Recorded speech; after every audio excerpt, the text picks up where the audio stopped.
たただいまより笹川平和財団日米交流事業が主催いたしますパネルディスカッション米中関係第2期オバマ政権の政策提言軍事・安全保障経済・貿易・エネルギー・環境問題に関する米国人・中国専門家の視点を開会いたします。はじめに主催者を代表いたしまして笹川平和財団常務理事茶野純子よりご挨拶申し上げます。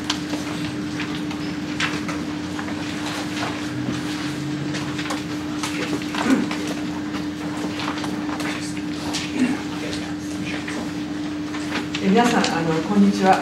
本日は、大変天候の優れない中、またお忙しい中を私ども主催の講演会にお越しくださいまして大変ありがとうございます。笹川平和財団を代表いたしまして心より御礼申し上げます。さて本日の講演会ですがご覧になってお分かりになるとは思うんですが、通常の講演会とは少し異なった形式で、開催いたします。といいますのも、2つのパネル合計8名のご登壇者がいらっしゃいます。でそのうち7名の方々ですが、米国人の中国専門家の皆さんでいらっしゃいまして、私どもの、米国との交流事業におきます招聘の事業の一環として、昨日から1週間、日本にお招きをしています。皆さんは保守系あるいはリベラル系、そして超党派のシンクタンクから軍事・安全保障、あるいは、経済・貿易、そしてエネルギー・環境の3つの分野においてワシントン DC で大活躍をしていらっしゃいます、中国専門家の皆さんです。皆さん全員中国語も堪能でいらっしゃいまして、本当に素晴らしい専門家ばかりでございます。で今回この皆さんをグループで日本にお招きしたという背景には米国の優秀な若手人材の多くが中国専門の道を、目指していらっしゃる、選択していらっしゃるということがございます。そしてこういった大勢の優秀な中国専門家の方々がさまざまな分野で活躍していらっしゃいますけれども、その中の多くの方々が日本にあまり来たことがないということが挙げられます。またもう一つ、近年米国の政策コミュニティにおきましてはアジア地域が改めて重視をされているということがあります。でこれは第1期、オバマ政権が謳う米国のアジア回帰、アジアリバランスということも影響していますけれども、重ねて言うことになりますが、こういったアジアに関心を有する、アメリカの若手専門家の方々と日本の有識者との交流、あるいは政策対話というのがあまり機会がないので、やはりこういうことをするのが必要ではないということを私たちが考えました。ということで今回、これまで日本に、馴染みがあまり、少なかった、比較的少なかった、米国人の中国専門家を日本にお招きするということで、中国以外のアジアについても日本ですが中国以外のアジアである日本について知っていただきまして、またアジアのダイバーシティというものを分かっていただくというのがいいのではないかというふうに考えた次第でございます。で本日の、講演会ですが、といいますかパネルディスカッションですが、米中関係第2期オバマ政権の政策提言、要するにこれら若い専門家の方々がオバマ政権に対してどういうふうな政策提言をするということをこれから発表していただくことになります。でですねパネル1の皆様がもうこちらに座っていらっしゃいますけれども、パネル1は、すいません、経済、貿易およびエネルギー、環境分野における米中関係ということで、ディスカッションを行っていただきます。でモデレーターですけれども、こちらにいらっしゃいますジェニファー・ターナーさん、ドクター・ジェニファー・ターナー、彼女はウッドロー技術の国際アピールセンターに中国環境フォーラムの部長でいらっしゃいます。それから、次にお話しなさるのがドクター・デレック・シザーズ of the Heritage Foundation、ヘリテージ財団のデレック・シザーズさん、そしてミスター・ナタリアル・アーレンス of CSIS、そして、メラニー・ハート、で彼女は、すみません、センター・フォー・アメリカン・プログレスからいらっしゃっているお一人です。それから、2つ目のパネルですが、こちらの方は、安全保障、外交問題についてお話をしていただきます。でこちらの方のモデレーターですが、皆さんもよくご存知の朝日新聞社編集員でいらっしゃいます加藤洋一様にお願いいたしました。加藤様については皆様はもうすでによくご存知だと思うんですが、外交あるいは安全保障問題を専門にされて、日米両国においてご活躍中の日本を代表するジャーナリストの一人でいらっしゃいます。本日はお忙しいところ大変どうもありがとうございました。それからパネル2のパネリストについてもご紹介をしたいと思います。パネル2の、ディスカッションをしている方々ですが、発言順ですが、エリー・ラッナー、彼は、Center for New American Security. Could you stand up, please?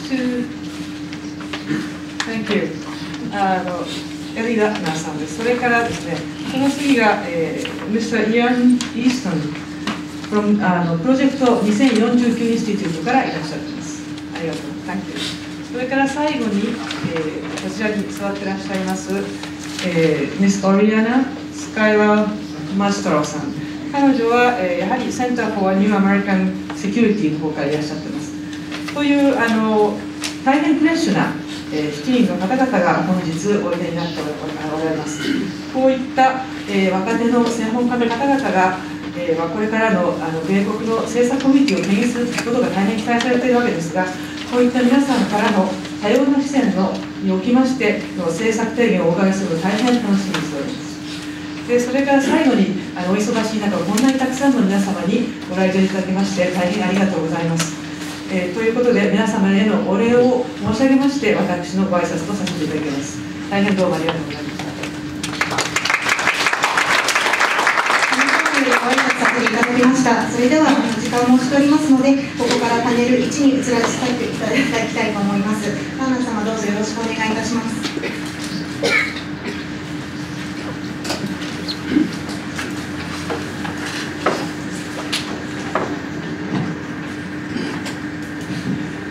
Hey, thank you very much. I'm really excited that the Sasakawa Peace Foundation invited me and my other colleagues here from DC. I've been to Japan a number of times, but I do environmental work, so I focus on with all the Japanese folks in Tokyo and elsewhere who work in China, but just focus on environment. And this trip already, I'm opening my eyes about Japanese and China military and security issues, so I'm learning a lot, and I want to thank you very much. Time is very short. There's a Chinese idiom, and the interpreters don't know the Chinese, but it's "qing ting dian shui," which is literally the dragonfly skims the water. So we don't have much time, so we're going to first have these three, and then I'll do talk a bit about their area of work, their focus on economics, energy trade, industrial innovation. And then in the Q&A, your job will be to help us dive deep with the questions, okay? Just checking, making sure you're with me here. All right, so I'm going to first invite Derek Scissors to make about 5-7 minutes of comments, and we'll move to 5. You're too far away. I can't hit you to stop. Okay, please, Derek. I'm going to try to establish in 7 minutes, not 5, that there are 3 possible outcomes for the Chinese economy going forward: maintain its expansion, slow sharply, or stop. And slow sharply and stop are much more likely than China's economy maintaining its expansion. So that's the bottom line, which I'll try to get to. There are a lot of disagreements on policy, economic policy, of course, here in the U.S. and China, everywhere, but there is agreement on where prosperity comes from. It comes from the productivity of land, the productivity of labor, and the productivity of capital. Innovation is a factor in all those things, so we usually say that prosperity comes from land, labor, capital, and innovation. When I say prosperity, I do not mean gross domestic product. Gross domestic product is an accounting statistic. It isn't a very good one, and it is horribly misused all over the world, including here in Japan. I mean something that actually matters to prosperity, like household wealth. We talk about productivity per worker. There are many things, but when I mean economic expansion, I do not mean GDP, just to make that clear. So let's talk about land, labor, capital, innovation. Land is going to be touched on by both Melanie and Jennifer, because that's energy and environmental factors that have to do with land. All economic expansion starts with agricultural productivity. In China's case, that was 1977. You have to be able to feed yourself, and you have to have extra people who can work on other things. So land is crucial to the beginning of development. Unfortunately, in the Chinese case, resource depletion, both using up of arable land and outright pollution, means the return on land is now a net negative. So except for property bubbles, which we know are temporary, China cannot count on returns from land in the future. They've depleted their environment too much, used up too many resources. There's much more to say about land, but I'll leave that to my other panelists. Innovation, Matt's going to talk about innovation, so I will again be brief. The government, the role of the state, if you're looking for a short-term increase in innovation, if you're looking for a single project, the state can lead. But if you want broad and sustained innovation, the kind that drives economic prosperity, it can only come through competition. Racing to the moon does not help your economy. You need broader innovation than that. That can only come through competition. And I have a phrase that I use all the time, which is China likes competition for everyone else. So when China comes to your country, it's all about competition, but when you go to China, not so much with the competition. And that ultimately means that the government can spur innovation in certain projects, but China's, as long as there is a state-led system, a top-down system, China is going to struggle with innovation. I'm actually writing a paper, co-authoring a paper right now on Japanese innovation, and some weaknesses in competition in Japan have similar implications. So if you look at how innovation in Japan needs a boost, the same thing is true in China. So I've now just dismissed land and innovation as sources of sustained Chinese growth. Land used to be a source of Chinese growth. Innovation has not been. Let's try capital. And I'm going to spend a little more time on each of these because the other panelists are not going to. In 2002, we would have all thought the Chinese economy was doing fine. In 2002, corporate and local debt in China was quite low, and there was no imbalance between investment and consumption. 2013, some people still think the economy is Chinese economy is doing quite fine, but after 10 years of Hu Jintao and Wen Jiabao, the first and third ranking members of the Communist Party, respectively, we have very high local debt, and we have very high corporate debt. The corporate debt can be manifested either as debt for the corporations themselves, which is revealed in studies done by the Chinese Academy of Social Sciences, or in non-performing loans, which is a long-standing topic in China. And we have investment being much greater than consumption. The share of investment in the economy is much greater than consumption. Why does this matter? In 2002, China was able to sustain its growth without very high levels of investment and without very high levels of borrowing, either by local governments or corporations. Now they can't. So wherever we're talking about how well the Chinese economy is doing now, it is weaker than it was 10 years ago in terms of the return on capital. Now this is surprising to a lot of people, and this is the analogy I always use. If I gain 50 pounds, I'm bigger, but I'm not healthier. This is what's happened in China. It's borrowed its way to high returns from capital for 10 years. This cannot last, which means that capital in China is not going to be a source of growth under current conditions. So the last one is labor. Labor is familiar in Japan. As an older society, China is now middle-aged, but within a generation it will be old. It will not be rich within a generation, which means the pension burden in China is going to be even heavier than it is in Japan, and heavier than it is in the United States. And both of our countries struggle with a pension burden. China will have to struggle more. So there are possibility of return from labor in terms of greater labor productivity, but the pension burden is going to make it very difficult. You put those four things together: negative return on land, China is weak on innovation, the return on capital is declining, and significant challenges to return on labor. You don't have any strong sources for Chinese prosperity going forward. Now, of course, there are reforms that they could take. They could assign greater property rights to rural landowners. That would help land. They could shrink the state corporate sector, state-owned enterprises. That would help innovation. They could liberalize interest rates. That would help capital. They could transform the economy, move from industry to services so that older workers could participate more fully. That would help labor. All these things are possible. They're open to the Chinese. There's no definitive outcome. But unless they take some of these steps, their growth will stop. Not slow down, stop. And it'll stop within 5 years, maybe 6 or 7. If they take a couple of these steps, they'll have more moderate growth. If they take a lot of these steps, they'll be able to maintain their growth for another 25 years. So the spread here on Chinese results is extremely wide, and it depends on reform. There's no continuation. They grew for 30 years, they'll grow for 30 more years. That's not how economics works. You pick the right policies, you succeed. You pick the wrong policies, you fail. China could succeed, and they could stop entirely. And I don't have time, unfortunately, to talk about the implications for the U.S., but what the implications for the U.S. and Japan in general are, we need to plan for both outcomes. Not collapse or outstanding success. Most likely you're going to get a Chinese economy that stalls or that grows very slowly. That has implications for Japanese and American strategy. The time that China is going to stall is coming pretty quickly, certainly within the next few years. We need to prepare now. Thank you. All right, I'll jump right in. Before I do, I want to thank everyone for coming. I know it was tough to get through the big snowstorm, but I'd also like to thank again Sasakawa Peace Foundation, not only for us bringing us over on this trip, but for organizing this chance to talk to all of you today. The rise of China, we all know, has created a lot of anxiety and insecurities. I think we've seen that in Japan, but we're also seeing it in the United States. And that seems to have picked up ever since the economic crisis. There's emerged from the economic crisis this narrative that ties the U.S. and China together, where China is rising and there's a perceived American decline happening as well. And these two are somehow interlinked, and I think you probably feel it here in Japan too, with some of the economic stagnation. And one of the reasons people get that feeling is they get the sense that China's really moving up the value chain.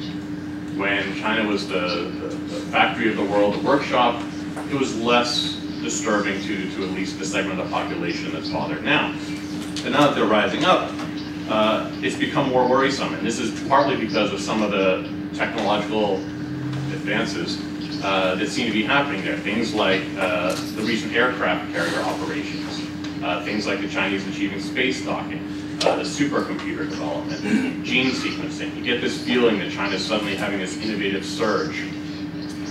You can also see it in statistics. Just a few years ago, if you go back to 2008, Japan was the second largest economy and was the largest filer of patents with about 500,000, followed by the U.S. with 400,000, and China was a distant third, with 200,000. And if you actually look at the number of patents granted, it was a much smaller number. They were back behind Germany with about 48,000. 3 years later, in 2011, China is the second largest economy and the largest filer of patents in the world, 526,000 or thereabouts. The U.S. is in second, 500,000. Japan has dropped down to 300,000. This is one of those facts. I don't think it's very significant. There's lots of reasons for why this happened, but it is something that feeds into this myth. Now you combine that with another perception that because we have this feeling that the Chinese central government is very effective when it's working on long-term projects. And they put a lot of these technological advancement goals into their various policy documents, to their 5-year plans. Their most recent 5-year plan actually mentions the word innovation 136 times. I counted on a not very productive afternoon. They have these medium to long-term science and technology development plans. They outline strategic emerging industries, saying, this is where we're going to succeed. This is where we're going to be number one and take care of our future. Combined with the fact that it seems to a lot of people that China has come through the economic crisis probably smoother than most, and attribute that to the focus of the central government, and again, their ability to get these large projects done. So about a year ago, we started a project also generously supported by the Sasakawa Peace Foundation, trying to see what's behind this, how much innovation is really happening in China. So we took the case studies of 5 Chinese firms. We looked at the auto industry, telecom, solar, high-speed rail, and the PC industry. And each one of those provides really interesting findings. I won't get into them now. Maybe in the Q&A we can see if you're interested in any of them. But the broad lessons we learned was that really there's frankly very little innovation or sustainable innovation happening in these companies. There are, as Derek mentioned, short-term gains that have happened, but they are not sustainable. And across all these companies, the greater the state involvement in each one of the cases, the less innovation was happening. The companies that did succeed were the ones that either stayed arm's length away from the government or succeeded despite Chinese government support for other companies. And in general, when we're looking at the long-term competitiveness of these companies and companies in China in general, the role of the state is still so strong, and there are so many problems in the overall innovation ecosystem that I think the short result of the short message from the study was, don't panic, don't worry. There's still a lot of problems there, and even especially in the more complex industries, whether we're talking solar or automobile or high-speed rail, there's still a huge amount of technology that China is dependent upon from Japan, from Germany, from the US, from Switzerland. And that's where the core technology is. There's still a fair amount of assembly that's going on there. But one thing that tied all these companies together, all the success stories, was one factor that I think will become an issue, and this is where we'll come back to recommendations for the next administration, is access to capital. Most of the success of these companies, including companies like Huawei, the Chinese telecom firm that truly is highly innovative, and they do a lot of endogenous or internal innovation. None of these companies would have succeeded without access to massive amounts of capital. And this is now an issue not only for production in China, whether you're trying to sort of become a player in telecom or solar, but I think the issue we're going to face going forward is what happens when all those companies with access to essentially limitless amounts of capital, a lot of it going to state-owned enterprises, now starts looking to invest outside of China. As you probably all heard, China has this going out policy to encourage this outbound investment. And this is going to raise a whole host of competitive issues as we want to ensure a level playing field, in our case in the United States, but it's true everywhere else. So the US is going to start to really have to deal with the details of how do we ensure that these investments that are coming in are being made for the right reasons. That once these investments happen, that we can ensure a level playing field, that there's competitive neutrality. And we're going to be looking at this in various different parts of the government, but we're also going to be looking at it in our trade agreements. And I think this is one of the, a closing thought about the TPP. I think this is one of the reasons why it's really important for Japan to get involved with the TPP and to do it sooner rather than later. It's even, this March is when we're going to start talking about how we're dealing with state-owned enterprises. And this is where rules of the game are going to start to be set. And I think it's imperative that Japan keeps its role as a rule maker. They're at the table when these rules are made, especially as we start moving forward into what I think is going to be a huge issue for a long time to come with state-owned enterprises. And I'll stop there. Excellent.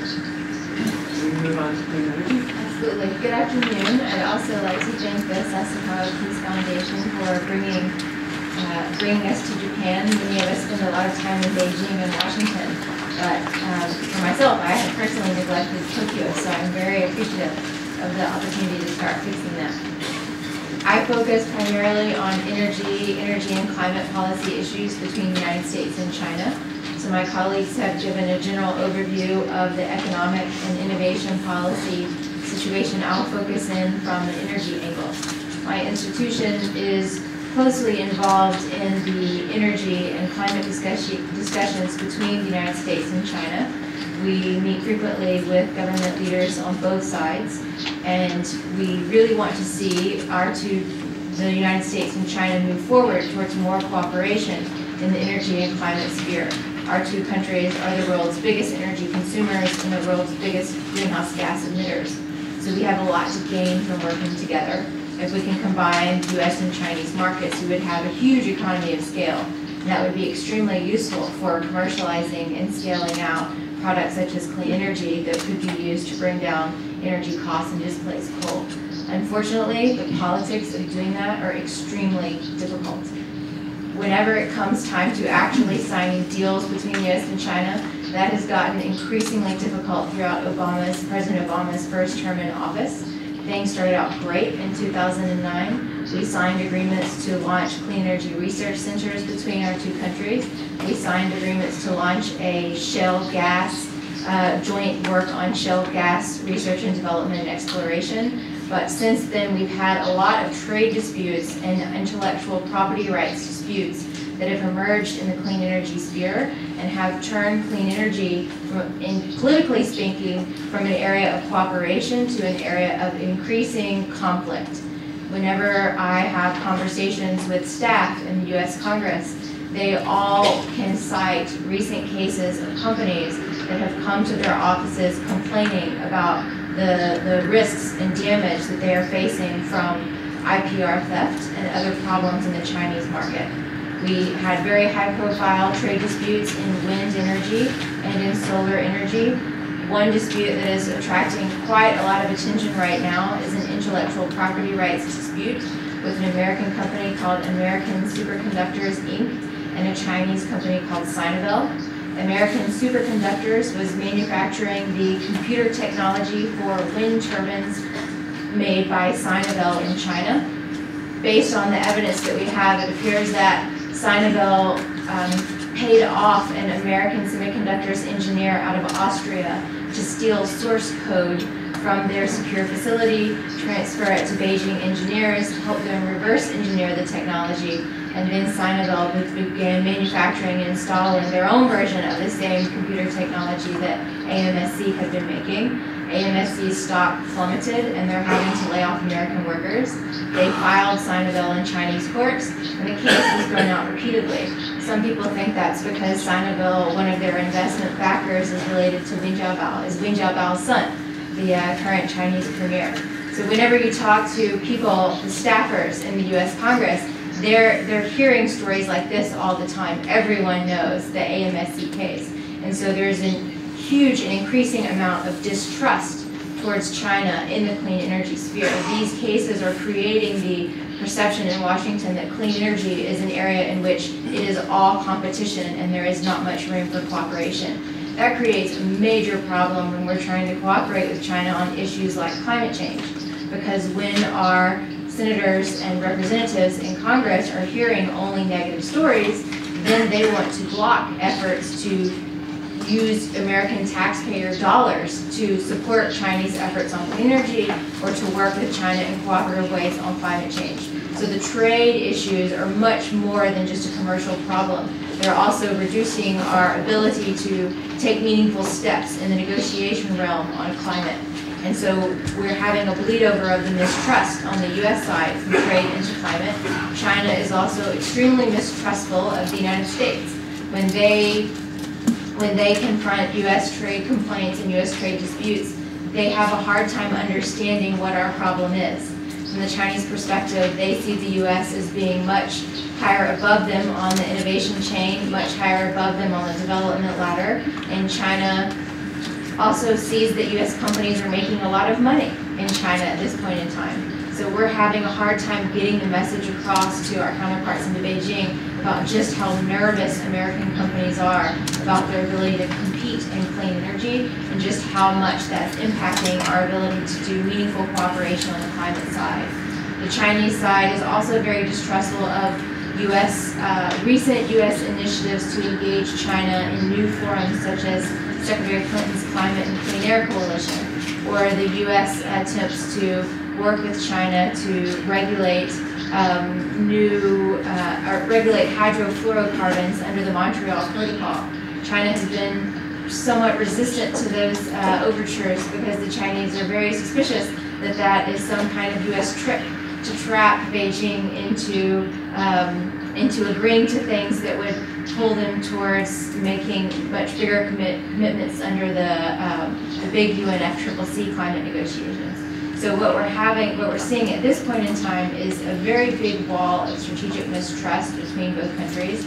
There is a lot of activity going on. The U.S. Department of Energy has a lot of wonderful projects. The U.S. Environmental Protection Administration has a lot of wonderful projects with China. The State Department's running wonderful projects. But when it comes to the high-level politics, the lack of trust between the U.S. and China is quite low. And that is going to be a really big challenge for the Obama administration in term 2. And at this point in time, it really looks like where we have to focus to start fixing this problem is on the commercial side, because we're seeing that where we have conflicts on the commercial side, they can really impede action across the range of issues that we want to work with on energy and climate. Okay, excellent. And I know we're running short on time. I'll just say just a couple things about my area of environment, just to dovetail on what Melanie was just talking about. I have, I think, the best job in DC, in that I get to bring together government, NGO, business, and researchers from around the world who focus on China's environment. And there has been a lot of pessimism around the clean energy issue, particularly over the last year. But that's not the only way that the U.S. side cooperates with China. There's actually a really large contingent of U.S. environmental NGOs that have been engaged in China since starting in the mid-1980s and have really done a lot of work to help promote clean energy laws, biodiversity, a lot of projects on the ground. And that's a very optimistic kind of area, a different way of building trust than just the government to government. I mean, and a big driver has been the climate issue, of course, why these groups have come in, and a lot of activity on energy. Where I haven't seen as much work, there's some, is on China's water problems, which is actually even bigger, I think, than the air pollution, which of course all of you know is quite big because it's blowing over to you here in Japan. China, about 30% of their water is so polluted that it really shouldn't be used for anything, which includes industry and agriculture. But we know it is used. About 300 million people in China cannot access clean water. China is also naturally, in the north, very short of water. And the north is where China's coal is. And one of the reasons that China sometimes has difficulty getting enough coal is simply because they don't have water. And this is actually a bigger area of my work over the last couple of years, is looking at the water energy confrontations in China. It's something that, while the Wilson Center is a non-partisan, non-advocacy, I try to lay out and identify issues for U.S. and anyone else working on environment to look at. And so just to toss out there, we could talk about it in the Q&A, is that China's coal development is huge now. I mean, last year China used as much coal as the rest of the world. And coal is not only putting a lot of pollution into the air, but it's using a lot of water. And it's only going to use more. And it's exacerbating China's already severe water conditions.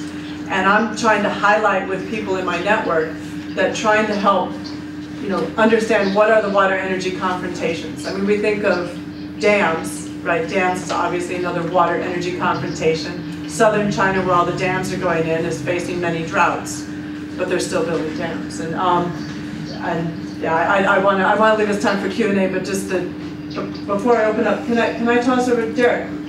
You gave us a lot of discussion on the labor, the land, capital, and innovation. What is any one or two things say about what should the Obama administration be thinking about? You said we need to plan for it, but you have some thoughts. Well, in the short term, the Obama administration, because President Obama only has 4 more years, they have to think about either the Chinese are going to start to reform now or they're not. And the U.S. can try to make it more enticing for them and try to be helpful at the margin. But essentially what the Obama administration should be doing, and not that they shouldn't be doing other things on China, is documenting what China is actually doing. Because what China says it's doing, what it's actually doing, of course, we know are quite different. That's going to set up the next administration, whoever it is, because that's when the Chinese are either going to continue to progress at a slower rate, progress at a very fast rate, meaning that China will overtake the U.S. in total household wealth, or stop. So the Obama administration needs to be monitoring more than anything else, and that sounds like it's nothing, but I'll say just to close, the American understanding of how the Chinese economy is doing is terrible, and I don't know if the Japanese understanding is any better. I suspect it isn't. But people who use published Chinese economic statistics believe in fantasy.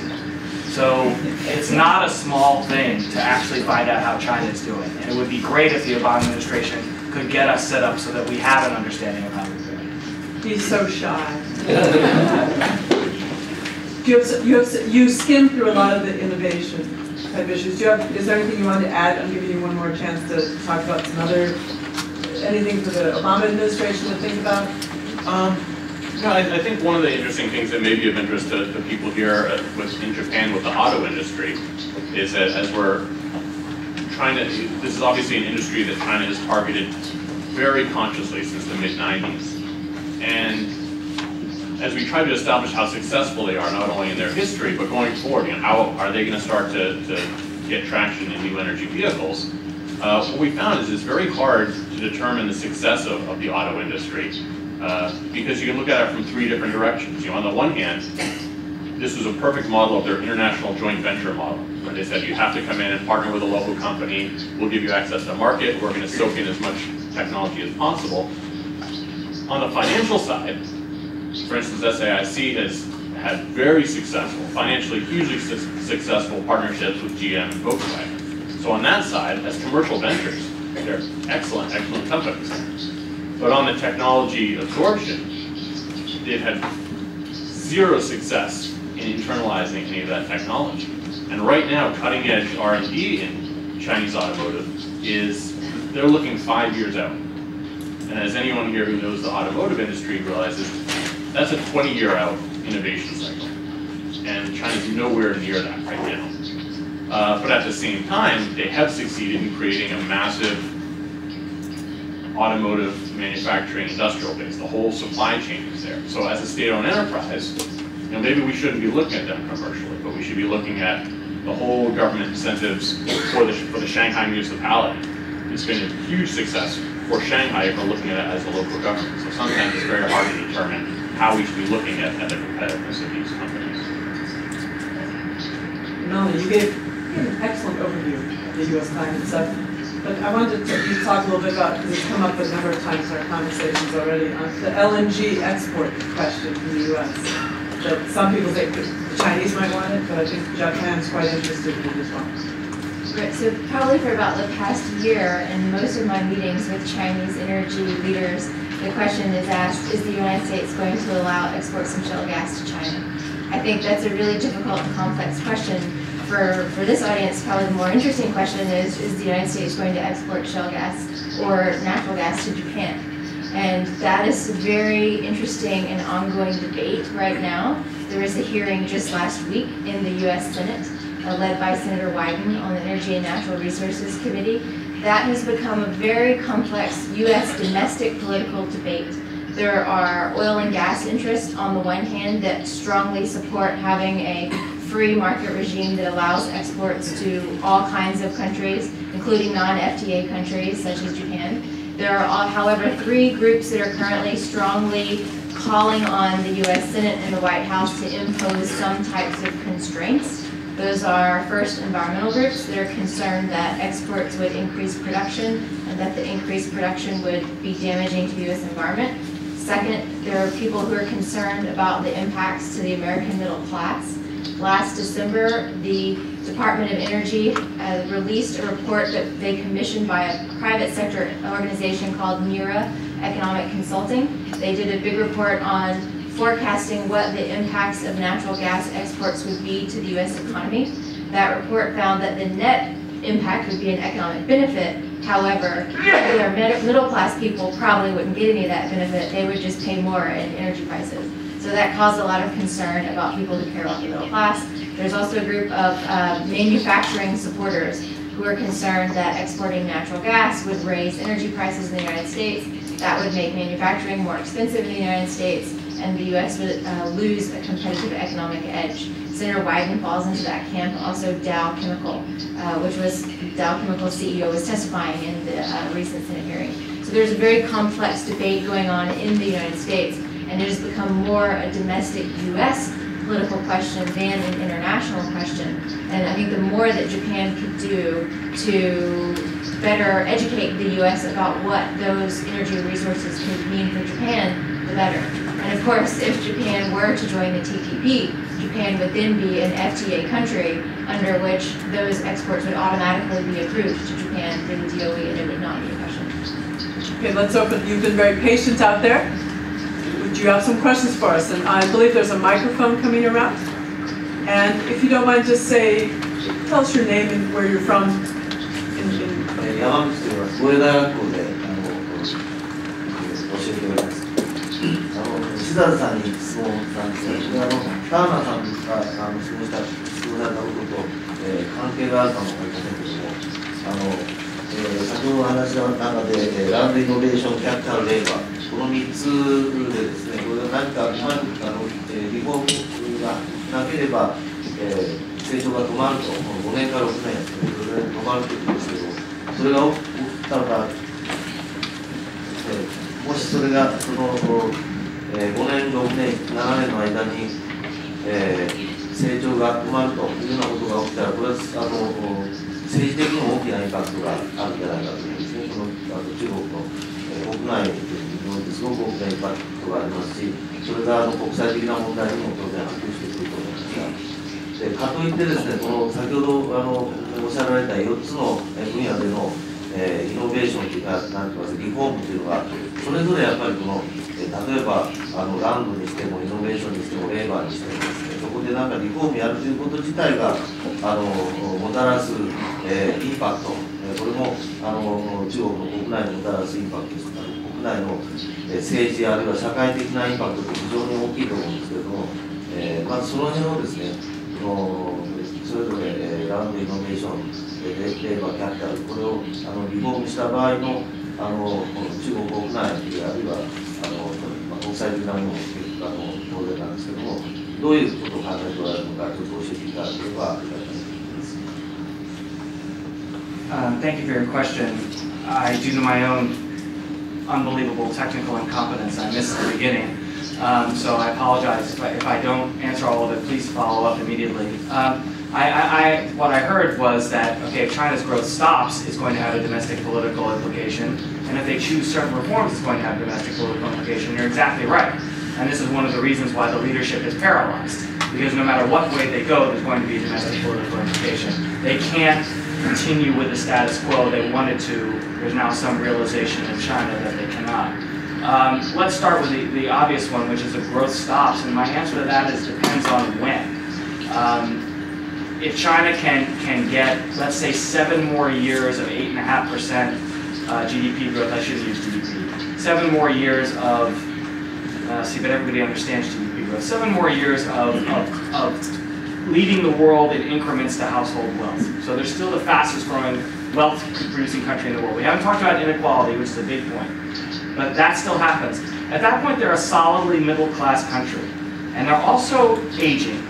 And I have had, and I've shared with my colleagues, a senior member of the Communist Party say, all we have to do is keep growing until we're old, because old people won't riot.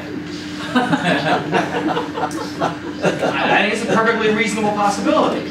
So they're playing a game with this strategy they know is unsustainable, wasting a lot of money, because if you get to solidly middle income and you have an older country, they can avoid the social impacts. I actually don't think that stagnation is automatically deadly for the Communist Party. It certainly poses challenges. It will pose challenges with regard to inequality, which is something they're addressing right now for exactly this reason. Before, everybody was gaining, so it didn't matter, but if everyone's not going to gain, you must address inequality. So I think it's possible that the party can survive the stagnation. That also makes the reform choices very interesting. Rural property rights is what started the Chinese economic miracle.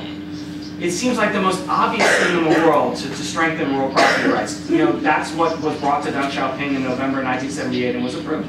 But it gets at the whole notion of shared land ownership that underlies the party, so it's very difficult within the party. Interest rate liberalization or shrinking the state sector goes at these state-owned enterprises that are become very, very large in the last few years. They were already important, but now they're extremely large as well. And labor, industrial restructuring, China has this idea that it has to produce certain things for itself. It has to be self-sufficient, because otherwise it would be too vulnerable. If it moves out of manufacturing into services, it is no longer self-sufficient. It is relying on supply chains outside of China, entirely outside. They're very uncomfortable with that. So the security side doesn't want one kind of reform. The SOEs don't want another kind of reform. Hardline, I shouldn't say, Communist Party ideologists, which are still important within the party, don't want another kind of reform. In all cases, they're going to have to fight a social battle. So my short one-line answer to you is, the threat to the party is probably just as big in choosing reform as not choosing reform. It's different groups. It can be affected by events, it can be affected by where Xi Jinping's power base is, but we shouldn't think that, oh, well, they'll never choose stagnation because stagnation is so dangerous. Actually, stagnation and reform all have their own set of dangers, and I wouldn't say that one is clearly more dangerous than the other. Kudo said too, when thinking about the environment, that, I mean, China has really passed a lot of environmental laws, and they are getting better at implementing some of them. And the reason that they weren't implementing, local governments said, well, if I do this and I can't grow economically, but now they're starting to see the growing number of riots and just how, I mean, you have 30% of your country's water is unusable. That is going to impact your economic growth. So I think the kind of reality that they know it's going to cost more, I mean, they're kind of coming to terms with that. I mean, it feeds into what you were saying. Yeah, there's certainly greater recognition of the problem, there's no doubt, and there's more experimentation with possible solutions. But real reform is difficult. That's why you needed an order from the top in 1992, where he went around and said, we're reforming now, or I'm going to have you killed. And people can't do that now. It's going to be a much tougher climb. So yes, there's greater recognition of reform, the evidence is all around them, but real reform will be difficult, just as it will be in Japan, just as it would be in the United States. And the party might think all we need to do is to get to 2020, 2021. Everybody will be a little older, they'll be a little richer, that's good enough. And the other choice is very scary, so no thank you. Some other questions out in the audience, way in the back there, gentlemen. I'll bounce back and forth, I like being fair. Left, right. My name is Sasakawa. Welcome to Japan, Dr. Shida. I have a question on the Chinese economy. When I talk with the Chinese friends, they say that they have still room for more urbanization. Labor force still in the rural area, and more service sector. So furthermore, they have room for monetary fiscal policy. So they are rather optimistic. But what do you think this kind of thing? It's good to see you, Professor. We've met in Washington. They certainly don't have room on fiscal policy. This is just a fib. Chinese debt is not held at the central government level, so if someone grabs the central government debt and says, look, they can expand fiscal policy. It's held at state-owned enterprises and it's held at local governments. China is extremely highly liquid. On some measures, it's 3 times as liquid, meaning the money supply is 3 times bigger as a share of the economy than in the U.S. And the U.S. is not suffering from too little liquidity. The U.S. is a very liquid economy and China is much more liquid. So you can't add money supply effectively. And fiscal debt is also very high, it's just not high at the central government level. There are, of course, things that the Chinese can do. It's absolutely true. It may be that untapped rural labor could help them demographically. The problem is we don't know the age structure of the rural population. So if the rural population is younger than the urban population, this is wonderful. But if the rural population is made up of all, and I mean no offense, I'm almost 50, is made up of all 60-year-olds, then they really can't help the urban population in the labor pool. With regard to services, that's absolutely true. If China is willing to move from manufacturing to services, more older workers can contribute, productivity will rise, that can drive Chinese growth. They have been really unwilling to do that because they think that there is a belief that manufacturing is the core of national strength, it employs more people, and that kind of transformation would be very wrenching and difficult. It would absolutely boost Chinese prosperity, but there are political challenges that get in the way. Okay, I had a question, someone. How about I take these 2 questions? So if we're a bit tight on time, but so if you could both ask a quick question, we'll gather 2 together, okay? すみません、津田と申します。一般の市民であんまりここに出ていけないのかもしれませんけども、質問させていただきます。原子力のあれはイノベーションなのか、それともエネルギーか分かりませんが、原子力で日本は軽水炉という水炉を作ってるんですけども、今中国は高温ガス炉もしくはリチウム溶融塩土かなんかを作ってるはずなんですが、その全ての技術は全部どうもアメリカから出てるような話を上海で聞いたのと、それからアメリカでも聞きましたが、ここら辺はどうなっていくんですか。アメリカとだから中国が次の原子炉を作ってるような感じになってると思ってるんですけど、金は全部中国から出てるのはもう向こうの政府も言ってるし、それから研究者たちも金を全部出すと。でアメリカは研究の成果だけくれと言ってるように思うんですけど、ここら辺はどうでしょうか。よろしくお願いします。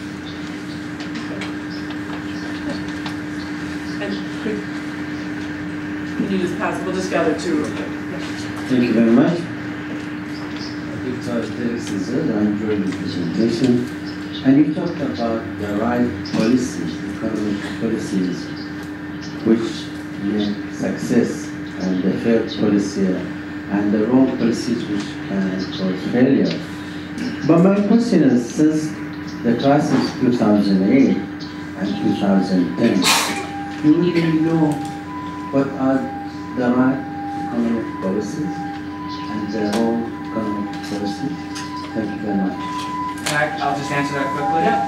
Actually, I finessed that whole question because I'm afraid if I take a position on that, Melanie will come over and hit me, since she and I do not agree on what the right and wrong economic policies are. So my suggestions for reform at the end might be the wrong suggestions. What is not as arguable, and what is much more founded in broad consensus is, we know where prosperity comes from. And we know that the trend for China is actually weakening across the board in these areas. Now, how to respond to this, you're right. That I have an opinion, I offered some examples, other people could have different opinions. This is part of the difficulty of making economic policy decisions. But, so you and I can dispute this, you can say my examples of what will work on reform aren't the best examples. I agree. What is obvious from the evidence is that the Chinese economy is actually structurally weakening. Now, you have cyclical turns, growth can be higher or lower, they don't tell the truth about their growth, that's a different story. But the economy is structurally weakening, so something different needs to be done. Whether it's what I suggest, or what you would think, or what Melanie would think is different. My main point that I want you to take away from is that the structural weakening is occurring and they must respond in some way. Melanie, do you want to smack him, or do you want to give an answer? So I'll respond to the nuclear power question. That's an excellent question. And I know it's a question that is extremely important to the citizens of Japan. The United States and Japan are in very different positions when it comes to energy right now. The United States has undergone a shale gas revolution that no one could have predicted. Because of our shale gas revolution, we have the cheapest natural gas supplies in the world, in the developed world. And that has done great things for the U.S. economy. That has presented great challenges to nuclear power in the United States. We have, like Japan, we are very concerned about the safety of nuclear power. Because of that, it is very expensive to build a new nuclear reactor in the United States, because those are very complex projects that have to be held to very high safety standards. And when U.S. businesses and government officials have reviewed the plans for new nuclear reactors, they have found that it is impossible, almost impossible, for that to be cost effective, because it is almost impossible for them to compete with shale gas and coal in our country. That means that companies in the United States, like Duke Energy, that specialize in nuclear technology, they need a different laboratory. Their engineers have nowhere to practice. They have nowhere to experiment in the U.S. market. And so they're going to China and doing a lot of cooperative projects with the Chinese, because China has very ambitious nuclear development plans. And when the U.S. and China work together on nuclear power development, China benefits from U.S. technology, and the U.S. also benefits from having that laboratory in which they can do research and development and work out newer designs. However, there is a big element of concern. That element of concern is China's Indigenous Innovation Program. China's Indigenous Innovation Program also applies to nuclear power. In Japan, after Fukushima, the reactors, my understanding is the reactors were based on Westinghouse designs from the United States. So the United States was working very closely with Japan to respond to those accidents and to work collaboratively to put the best minds in the world together towards figuring out how to respond. China is moving towards indigenous reactor designs, and that is a great concern for many in the United States, because we do not want to see a nuclear accident in China based only on Chinese designs that the international community does not have a lot of experience with. Just like in Japan, we want to have this situation where great minds around the world are working together on these designs so that if anything goes wrong, we have that great pool of talent to draw from on the accident response. So the US and China are working together on nuclear technology. However, China has shown interest in pulling apart and developing their own indigenous designs. That is a very big concern of ours from a safety standpoint. However, I would not get too excited about the fact that some of China's designs are a next generation version. My understanding is that next generation doesn't always mean safer. I would say that a nuclear reactor based on current Japanese technology with extremely tight safety standards is going to be much safer than something based on later generation designs with a more weaker safety system. China has a lot of problems not only with safety standards but also with supplying the personnel that can actually operate those reactors, much less react to an accident. So in the nuclear industry, it's as much about the software side, the regulatory side, the manpower side, the design part. That is just as important as the actual technology. And so that's where we really need to, US, Japan, and the entire global community, be focusing on making sure China develops the software side to match the hardware. Okay, we've just got a couple minutes. I have probably time for one more quick question or two really quick questions, depending how quick you are. Just coming up with the microphone. Thank you. Sasakawa, a retired diplomat. Is there any possibility for trilateral cooperation between Japan, the United States, and China? Or is that a dream that will never come true? On the energy, climate change and so forth. I think we actually have a unique opportunity for bilateral cooperation because for many years, Japan was doing great on climate and the US and China were the ones facing big challenges. Now, Japan has new challenges. The US has new opportunities because of shale gas. China has new domestic pressures to do more on climate because of their environmental problems. So we're at a great point in time where all three countries are having to are at a transition point in terms of the challenges they're facing and the policy options that they may have on the table. So I personally am very hopeful that if we can get the commercial side right, if we can do more in the very near term to cooperate in a win-win way on the commercial side so that our politicians can have a better framework for the negotiation on the climate side, we should have a lot of room to work together. Maybe we could grab one more question. You guys, oh, right in the back. Someone different stuff. Okay, I want to make sure we get voted. 最後のチャンスありがとうございます。マーケットの中畑と思います。アメリカの対外政策というものについてですね、経済通商であれ、外交安保であれですね、我々同盟国も含めてアメリカに期待する、あるいはアメリカを尊敬するというのは、単にその風儲けをすることではなくてですね、国際社会のルール、規範といったものを相手に、教えていく。で、中国が他の民主主義国と違うのはですね、先ほどもパネリストのドラさんがおっしゃったように、嘘をついたり、相手の技術を盗んだり、正直なことを言わなかったり、そういう真人間でない部分がたくさんあるんです。で、アメリカがですね、中国と、交渉するにあたってですね、やはりそのウィンウィンで金儲けだけのビジネスマンのあるいはセールスマンの部分と、学校の先生のようにですね、中国に国際社会のルールとはこういうものだというものを教えてやる部分と両方あると思うんですね。で、それらについて、オバマ政権の第2期にあたってですね、米中、中国政策を提言するあなた方としては、その両者のバランスをどういうふうに考えているのかをお聞かせいただきたいと思います。ありがとうございました。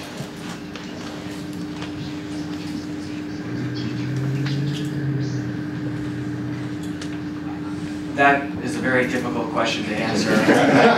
Jennifer, why did you ask for a last question? Because he was tall. He looked look like a closing picture. I mean, I'll tell you the truth. The truth, practical matters. There's very little temptation in the U.S. to try to teach China anything anymore. There's a lot of frustration. There's a lot of just wanting to follow U.S. self-interest. There's certainly not a lot of receptivity on the Chinese side to be taught, and there never has been. So as a practical matter, we're not going to be striking any balance because we're not going to try to teach. One thing I will say on the econ side, which is my area, the TPP can sort of serve as an indirect teaching mechanism. If it can be successful, it's a group of countries that are going to benefit from a different way of running their economies and governing trade.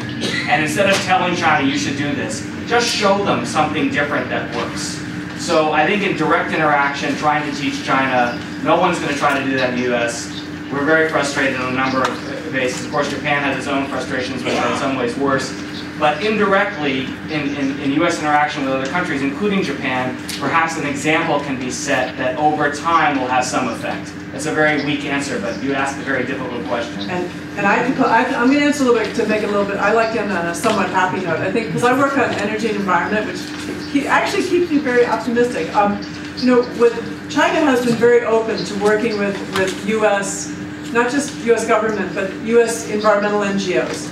And in terms of like looking for ways to, you know, create better regulations, better laws.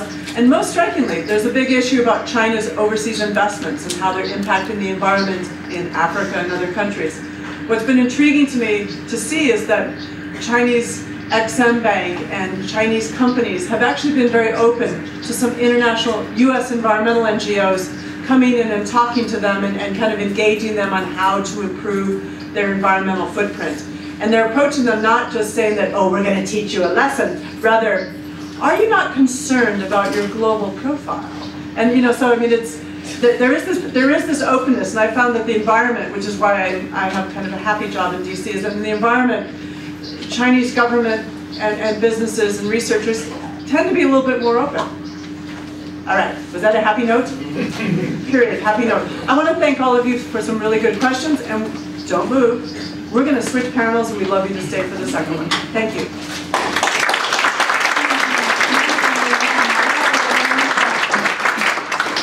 登壇者の皆様に改めて盛大な拍手をお送りください。それではパネル2の皆様にご登壇いただきますので、しばらくお待ちください。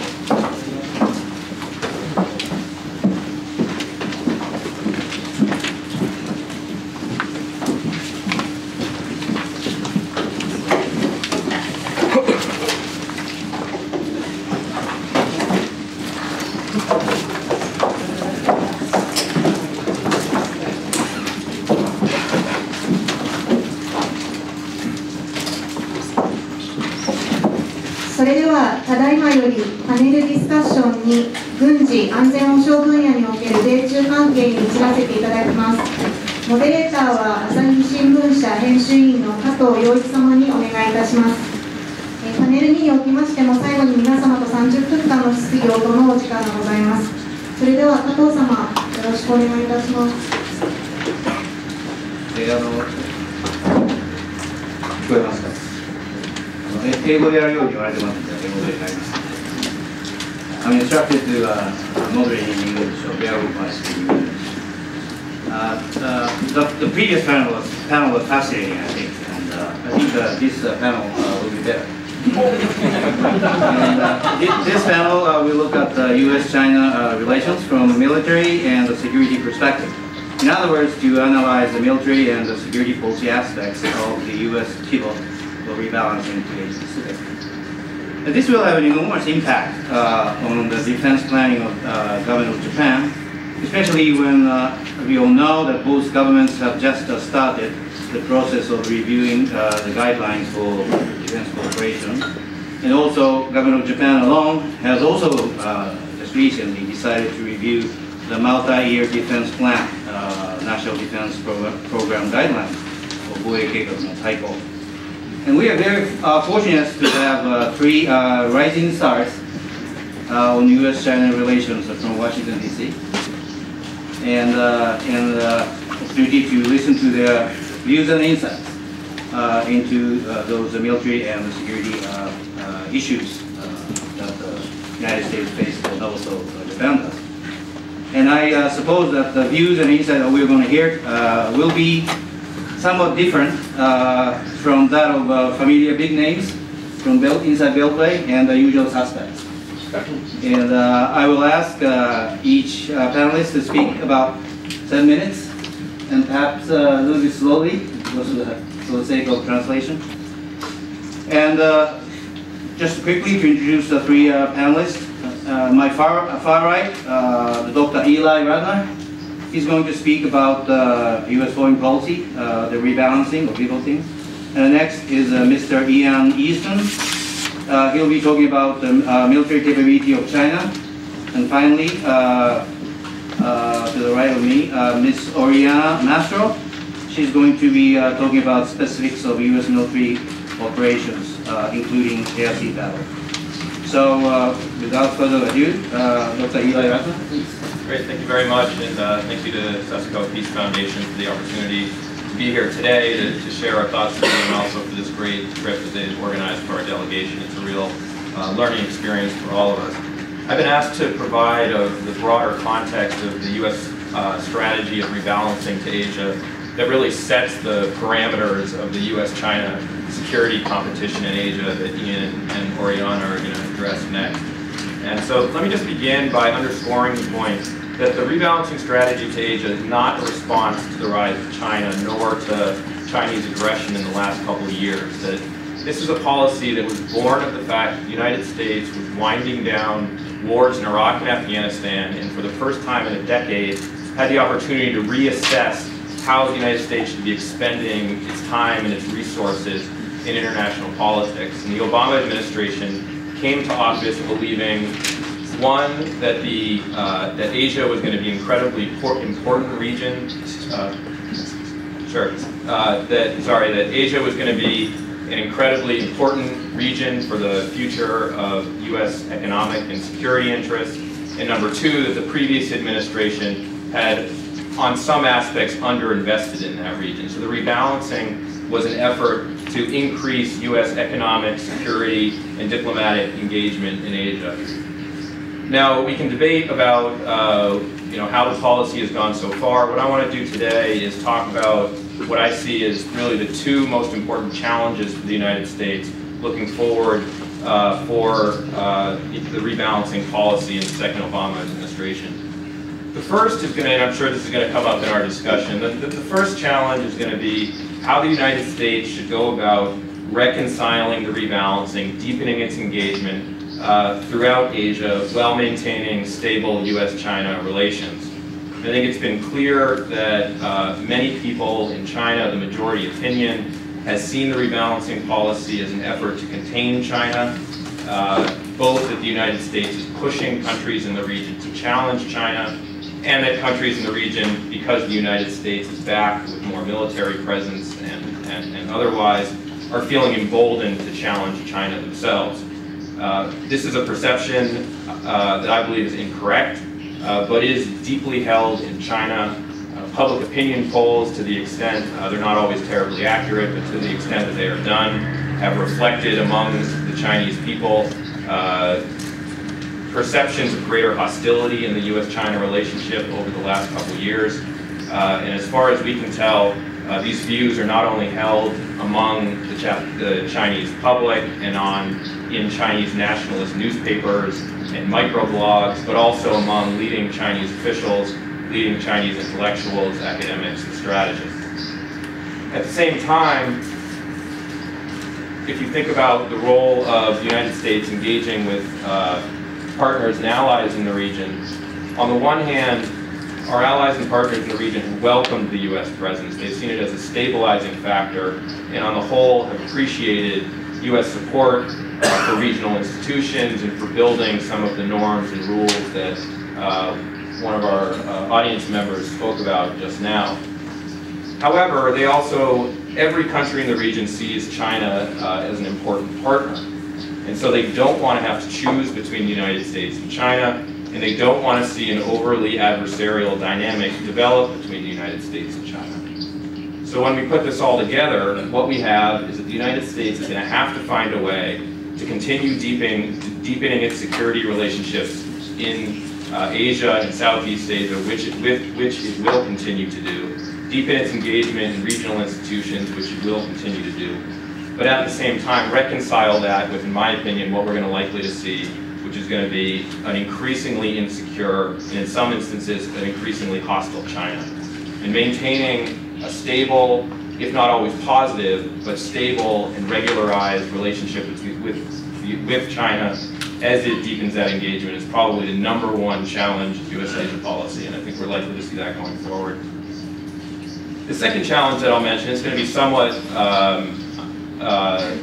different than some of the warfighting analysis that we may get next, is that for the United States to actually succeed in its security strategy in Asia, what I think leading and thinkers in Washington are beginning to realize is that the rebalancing in Asia is going to have to be a multifaceted strategy, and in particular, that it's going to have a much stronger economic component than what we've seen to date. There was a critique from many in the region that the rebalancing strategy at the beginning of the Obama administration, as it developed, was overly focused on security, and a broad recognition that for many countries in the region, particularly in Southeast Asia, that economics is the lifeblood of that region, and the United States had to be more in the game there. And so, you know, we often hear this perspective from countries in the region where they say, well, the United States is the security provider, and China is the market and the economy, and we look to the United States for security, we look to China for economics. And I think from a long-term strategic perspective from the United States, that's not a winning formula, and that the development and the deepening of the security relationships that we're looking to undergird here in Northeast Asia, also in Southeast Asia, the regional institutions, they have to be based upon a strong economic relationship. And therefore, as we think about things like TPP and trade policy, we need to, and Japan's role in them, we need to be thinking about not just this as an economic argument or as a trade argument, but as really those policies which will undergird the long-term U.S. commitment and U.S. leadership in the region. So let me leave it there and look forward to your questions. Okay, so I've been asked to address Chinese military capabilities. This is obviously a very controversial topic, and it's a difficult topic to address in just a few minutes. I think one of the reasons it's so controversial is because it centers around, or it hinges upon, two major factors. Major factors for the public, and major factors for those that study the Chinese military, or the PLA, full-time for a living. For the public, I think how you view Chinese military capabilities has everything to do with how you view China. If you look at China and you see a friend or a partner, you are much more likely to de-emphasize or ignore Chinese military capability threats, even when your best information shows you that the Chinese military is truly capable. And of course, the opposite is also true. If you view China as a competitor, as an adversary, as a threat, then you are much more likely to overemphasize or exaggerate Chinese military capabilities, even when your best information shows you that maybe there's some serious weaknesses there. And so I think that's the first point. The second point is, for those that study the PLA, the Chinese military, for a living, it's a small community in DC, I assume it's a small community here in Japan. For those that do it full time, I think it's a different kind of bias. In my experience, a lot of how people in this community view the Chinese military, I think that depends a lot more on what part of the Chinese military they study. So for example, those that study the Chinese ground force, the Chinese army, or the Chinese air force, they tend not to worry very much because they see a backwards Chinese military, and they see capabilities that really can't compete. Those that study the Chinese Navy, I think they're somewhere in the middle. I think depending on what part of the Navy you study, for certain parts you worry, And then for other parts, you don't worry at all. And then for those of us that study the Chinese Second Artillery Force, or the Chinese General Staff Department's cyber capabilities, for example, or their intelligence capabilities, or the General Armaments Department's space capabilities. For this community of analysts, I think they worry a lot more. Now, why worry? We worry because, unfortunately, there is the possibility that at some point in the coming years, our countries could have a war with China. We don't know when this will happen, if it happens. We don't know how it will happen, if it happens. We don't know how likely it is, but we can imagine it happening on the Korean Peninsula, for example. We can imagine it starting over the Senkakus, for example. We can certainly imagine it happening over Taiwan. And I would argue there are many ways it could happen that we haven't thought of yet. Now, of course, we don't know what the probability of this is. Hopefully it's very, very low, but we know it's not zero. And so that's why we think about these issues. Now, something else that we worry about is the collapse of the Chinese government. Because obviously, China's not a normal country. It doesn't have what we consider to be a legitimate government. And it's taken a lot of policy courses that has led to a lot of misery, a lot of unhappy people in China. When you look at the amount of sudden mass incidents, which is their description for riots, it's alarming. And so some people worry that the Chinese Communist Party will collapse suddenly. I think if there's a sudden collapse, then that could be very problematic.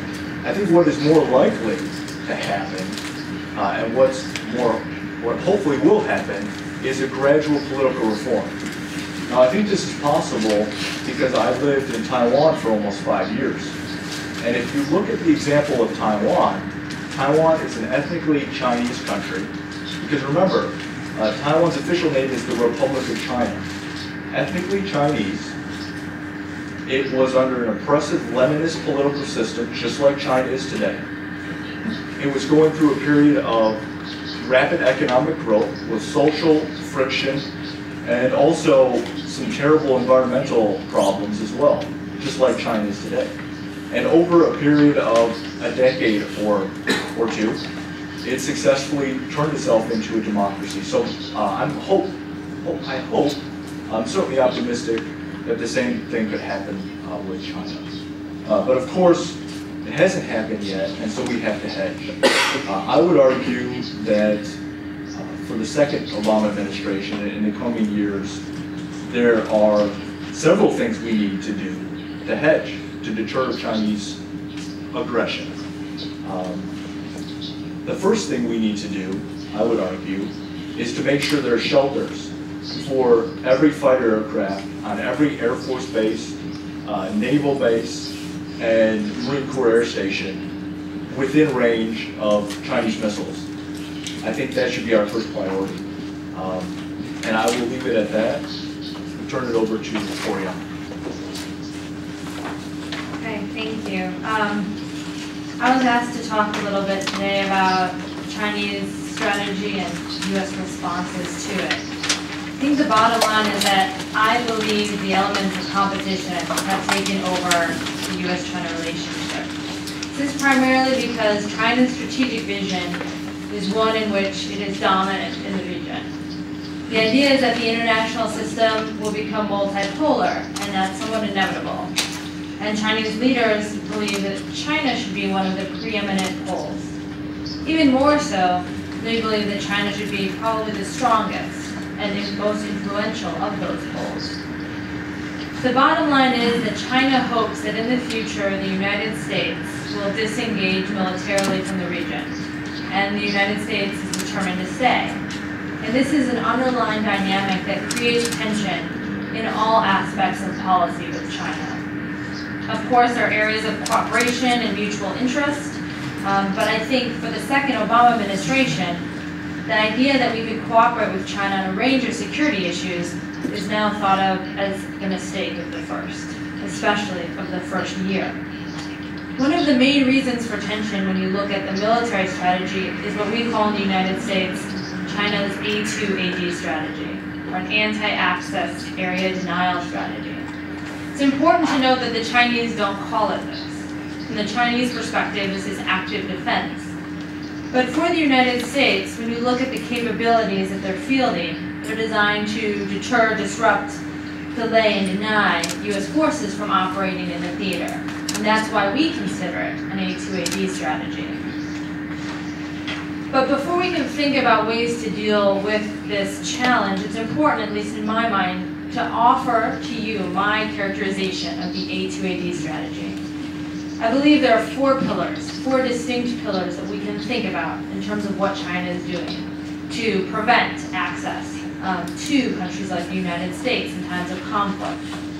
The first pillar I call the geographic pillar. This is the idea that the increasing time and distance required for the United States to enter into an area of conflict is a vulnerability, and that China can delay the United States forces from arriving and thereby achieving their objectives before the United States can respond. The second I call kinetic, more easily thought of as sort of basic military force.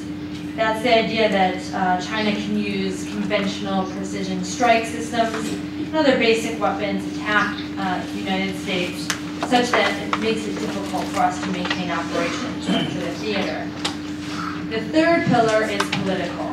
And this is the idea that China hopes to exploit perceived weaknesses in U.S. relationships with its allies and friends in the region, such that in a conflict, other countries don't want to be seen as supporting the United States, either logistical support for the conflict or even political support. And the fourth pillar, which I think is the most important and the most ignored and the hardest one to deal with, is what I call the deterrent component. This is the idea that China wants to make involvement so costly that the United States will self-opt out of any contingency. That the United States will decide that a couple of rocks in the middle of the ocean might not be worth it, and therefore doesn't even try to access the environment to begin with. And I can offer in sort of Q&A some of the specifics of military systems being fielded, but given time, I'm going to leave those four pillars for you to think about. I think so far, for the second Obama administration and the last year of the first, U.S. strategy has been trying to address these four pillars. If you look at the first, geographic, in order to counter any efforts to keep the United States out of the theater of conflict, the United States is thinking about deploying more assets to the region. The detachment already deployed to Australia is one aspect of this. The United States is also considering places, not bases, or other countries of operation access. And to my Japanese friends, I would just say, as the United States is pursuing friendships and ties with countries what we consider out of the threat ring or in Southeast Asia, this doesn't detract from our commitment to Japan, it only enhances it. In terms of the kinetic aspects, the United States is continuously developing high-tech systems in order to counter a lot of China's systems, having our own advanced fighters and ships and things of that sort. Politically, I think the State Department with the rebalancing has made a sincere effort to engage the region more than it ever has. And my hope is that the second Obama administration will continue along this path. We had the Secretary of Defense met privately with all the defense ministers of ASEAN for the first time.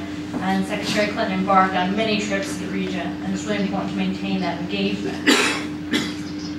The last one is about promoting and maintaining U.S. resolve. And I think this is one of the most abstract of the concepts. It's important for the United States to understand, and the military, that the environment has changed. We can no longer operate without costs. Ian and I have this debate about hardening of aircraft shelters, and I agree we need to protect our forces. But in the end, the military in the United States is trying to return to a previous time in which we could operate with no concern for our safety. No, it doesn't matter how many, tons of concrete you pour onto Kadena, that is no longer the case. And so we need to accept the fact that there is risks in operation and we can't go back. And if we want to protect our bases, in many cases, be more acceptant of escalation is the best way we're going to deter a war. A country like China introduces risk on purpose in order to increase the risk of escalation so that their opponents back down. If you look at the history of wars, countries haven't attacked certain places not because they couldn't, but because they understood the escalatory prospects of them. The United States didn't attack air bases of China during the Korean War. China didn't send troops in during the Vietnam War, not because they couldn't, but because it would be too costly in terms of escalation. So in order to show a resolve, I think we have to think more broadly and strategically about how to do that. An air-sea battle is one way in which the United States military has tried to think outside of the box. Just to close, air-sea battle is a concept of enhancing the U.S. military's ability to operate jointly. If you think of things the Air Force and the Navy haven't done in the past, but could do in the future, that's air-sea battle. We want submarines to be able to talk to aircraft, aircraft to be able to send targeting packets to surface ships. It's a basic operational concept to reduce the costs of operation and to reduce the critical nodes so that if one of those nodes are hit, that it doesn't limit our access or our ability to operate. So I'm going to stop there and I'm looking forward to any questions the audience might have. Thank you. Thank you very much.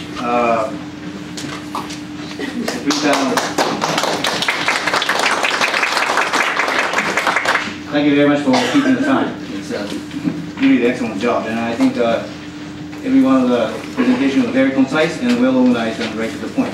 And let me just before taking questions from the audience, let me ask one question each to each panelist from my point of view. First, Dr. Ratner.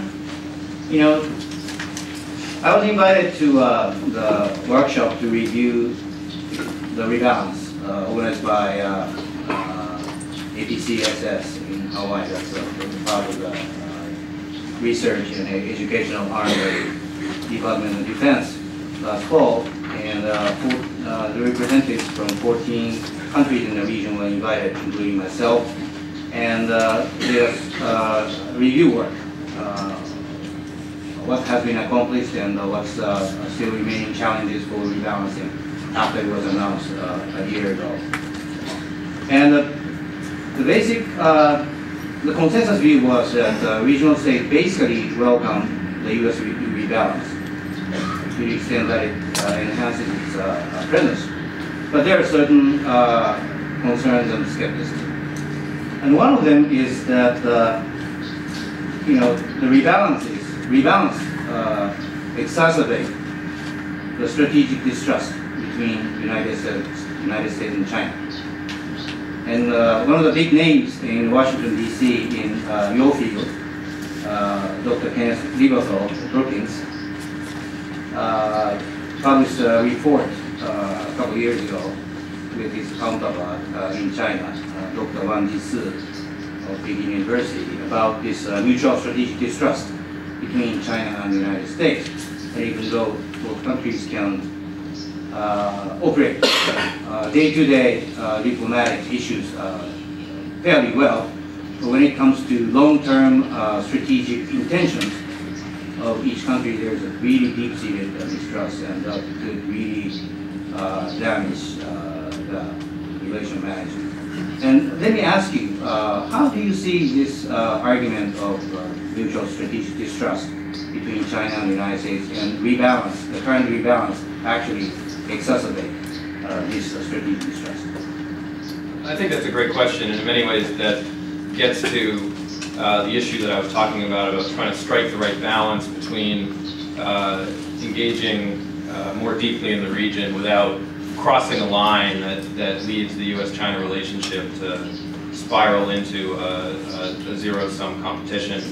Let me just make two comments. One related to this particular issue of distrust or mistrust, and another related to how I would think about reconciling some of the ways in which this engagement is going to exacerbate Chinese insecurities and in many ways probably lead to increased tension between the United States and China.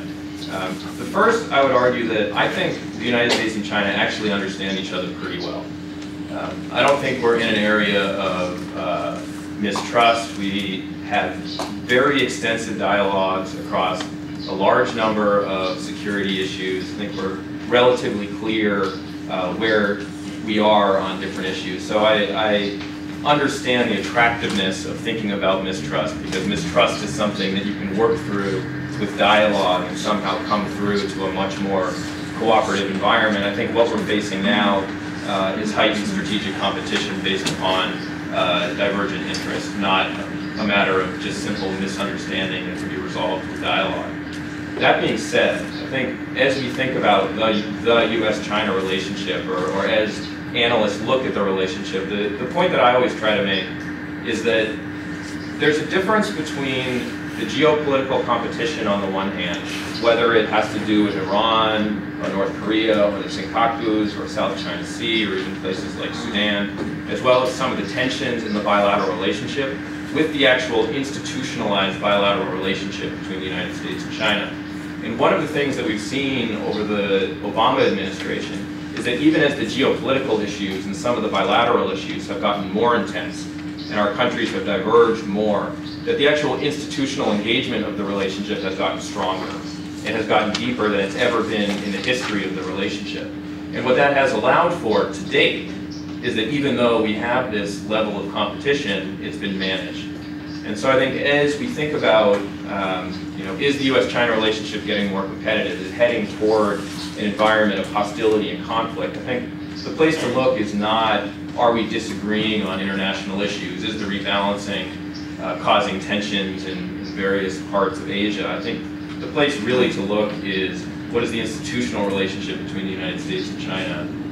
And so far, that institutional relationship has remained strong. I think that's what's allowed for, often behind the scenes, but very careful, very close management of difficult issues. And I believe both sides, both in Beijing, leaders in Beijing and leaders in Washington, remain committed to keeping it that way. If either side decides that's not in their interest anymore, then we're in a very difficult position. But I think as long as we're focused on managing the relationship and keeping that institutional connection, then we're likely to get through this increased tension.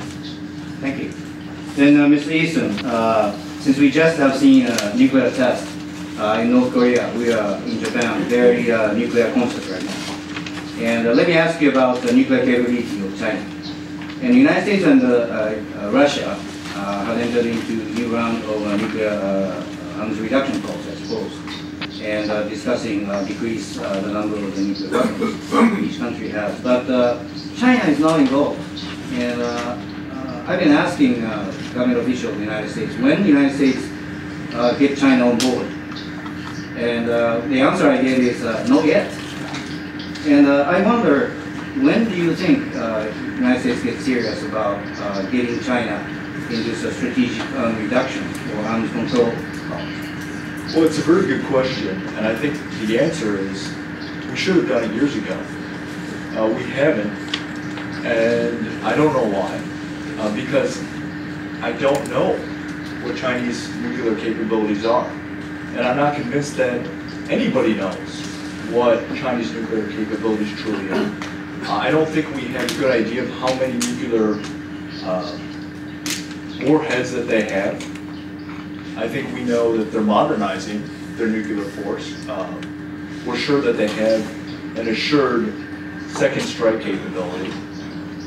But as far as exactly how many weapons they have, I don't think we know. And I think that should be scary for those that are in this business. I think what's also worrisome is not only the warheads themselves, but also China's development of, and in some cases proliferation of, the delivery mechanisms, right? Because China has the world's largest arsenal, and it continues to expand this, of ballistic missiles, especially short-range and medium and intermediate-range ballistic missiles, as well as long-range cruise missiles. I would argue that a lot of these capabilities are so good, and they can hit targets with such precision that they are just as powerful as a nuclear bomb.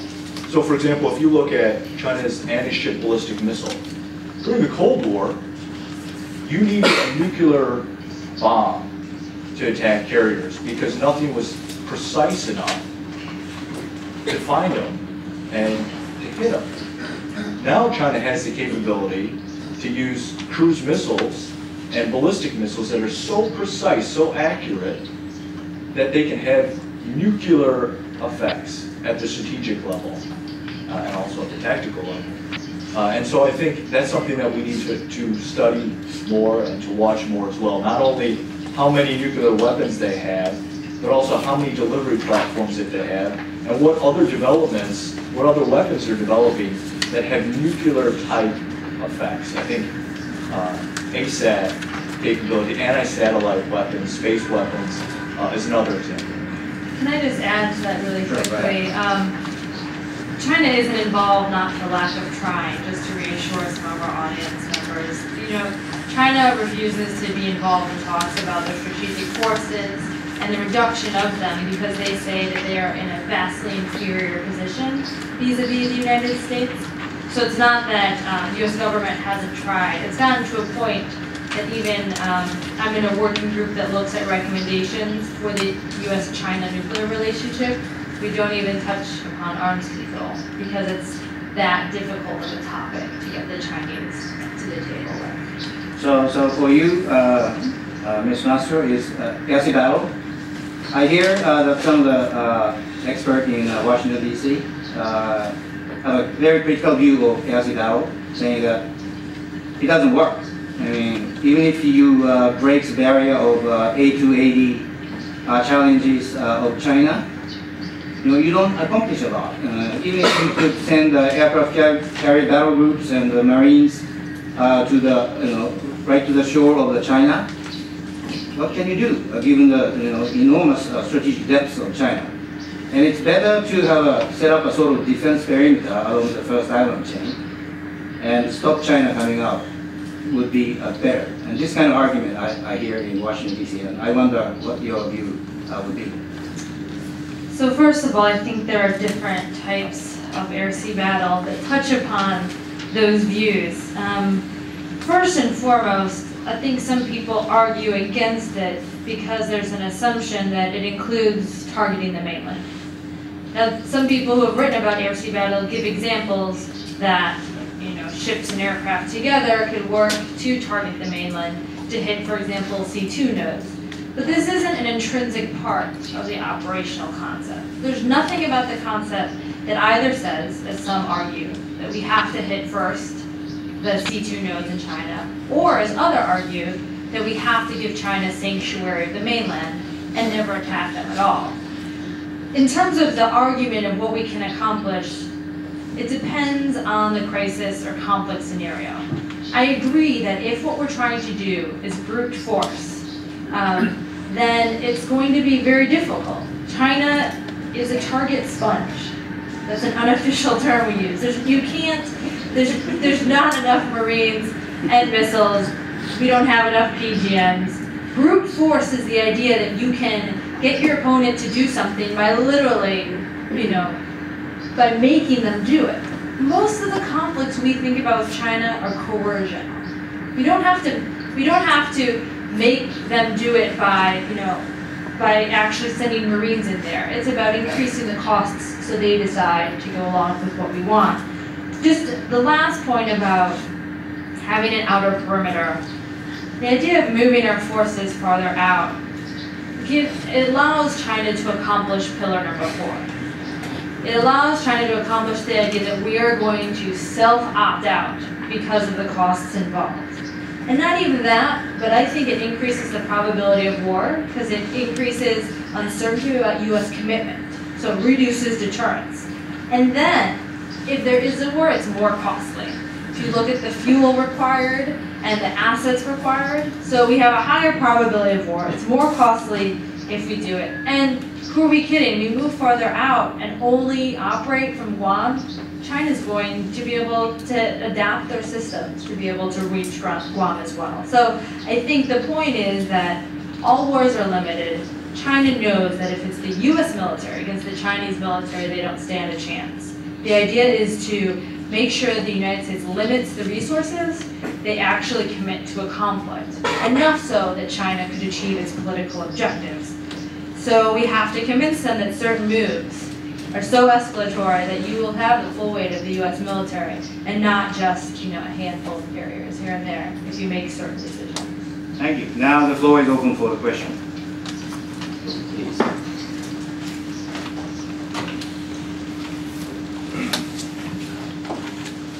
A very simple question to any one of you who cares to answer. How does Okinawa fit into your scheme of things? Anybody? Go. I can make one, this is a general comment, not just about Okinawa, but about Chinese strategic thinking. If we're trying to demonstrate the credibility of the alliance between the United States and Japan, and both countries' willingness to absorb costs to protect their national interests, these high-level debates about unwillingness to pay for certain bases or who's going to pay for what, and increasing the tension in the relationship is not helping our case with China. In terms of what Japanese or U.S. politicians should do about it, I'm not sure, but I know that in China it creates a sense of you can't agree on this. You think once missiles are coming through that you are going to band together and agree on highly strategic issues in a timely manner? It seems unlikely. I would like to take a crack at that question as well. I think it's an excellent question, and obviously it's very timely. For me personally, in my mind, Okinawa was absolutely critical. And I think that's why it's ridiculous that we don't do a better job of protecting Okinawa. I think if you look at Kadena Air Force Base, for example, or also the Marine Corps Air Station there are 15 shelters for 100 fighters or more. So if a conflict were to happen and you're a Chinese defense planner, you have a very, very easy job. And I think it would be in the best interest of our two countries to make sure that Chinese defense planners don't have an easy job when they look at Okinawa. And that's why I would argue that there should be shelters for every single aircraft parked on the runways of Kadena and also at the Marine Air Station there as well. I think there should also be squadrons of military engineers for rapid runway repair because it shows commitment to stay no matter what. And there should also be underground hardened facilities for our pilots and for the ground crews, and also for the fuel and the supplies and the armament. So no matter what happened, we would be there and we would fight through. And I think that's why when I look on Google Earth today at those facilities that we currently have on Kadena, I'm disappointed. And I think because it's so critical, we should treat it as such. The story I was telling earlier, my father was an undercover police officer. He was a detective for the state police. And he was on a narcotics team. And so I asked him, how do you prepare to raid a drug house? And he used to say, it's easy. I would get everybody on my team, and we'd all make sure we had body armor on, or bulletproof vests, and then we would go. Right now, there's no body armor on Okinawa. And so I think we need to make sure that there's some protection there. I would just add to that, just make maybe a slightly different strategic point, which is as we're thinking about the U.S. forward deployed presence in Asia and Southeast Asia, one of the things that the Obama administration has tried to do is to have a more distributed force posture throughout the region to serve both operational and deterrent effects. So I think in addition to hardening or strengthening Kadena and Okinawa, there's also a degree to which it's incumbent upon U.S. strategy looking forward to not be overly dependent on having forces concentrated in Northeast Asia and actually looking to a wider variety of allies and partners that might complicate the decision-making of any potential adversaries. And what I would encourage Japanese officials to think about is not only how do you harden bases here in Japan, but how do you participate in U.S. efforts to expand the flexibility and diversity of its forces throughout the region. I think there are a lot of opportunities, whether it has to do with the Philippines, Australia, or otherwise. So that's another place to look in terms of the future for U.S.-Japan cooperation. Gentlemen,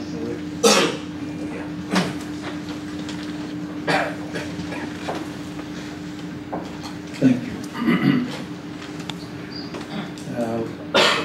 We have been for quite a long time living under the Cold War, and every time I hear about preparation for war, preparation for war. Can you identify yourself, please? I'm from the Middle East. So today I'm expecting that coming to this Peace Foundation that we will hear more about peace rather than talking about war. And I'm sorry to say that what I have heard now, it is frightening, and we are talking about how to prepare ourselves in Okinawa, in the United States, in China for war. I would like to hear from you how we can going to make more peaceful engagement. I know now that in China there is a lot of American interest, a lot of engagement in economy, a lot of engagement in culture, in human resources. I think now the time is very good for sitting together to think of how we can be engaged in fruitful engagement.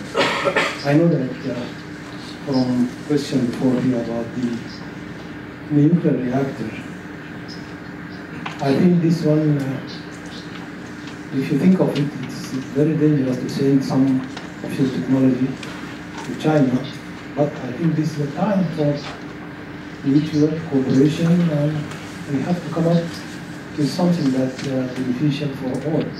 I know Japan is also having its own local designed reactor, also gas-cooled reactor, which is very good. I know it very well. It's a very good one. It can be competitive to China, to America too, technology-wise. I'm not talking about military-wise. So please tell us something about this. I'd be happy to take. It's a great question, and let me just answer it in two ways. I mean, the first is that U.S. engagement with China and efforts to build opportunities for cooperation with China have been an central component of U.S. Asia policy and the rebalancing strategy. And I don't need to go through, I could track down the list of engagements and dialogues and whatnot. I mean, just one important statistic, President Obama and President Hu met face-to-face 13 times in the first administration. It's an astounding tempo of diplomacy and engagement. So there's certainly an effort. The amount of engagement and exploration for cooperation has been relatively intense.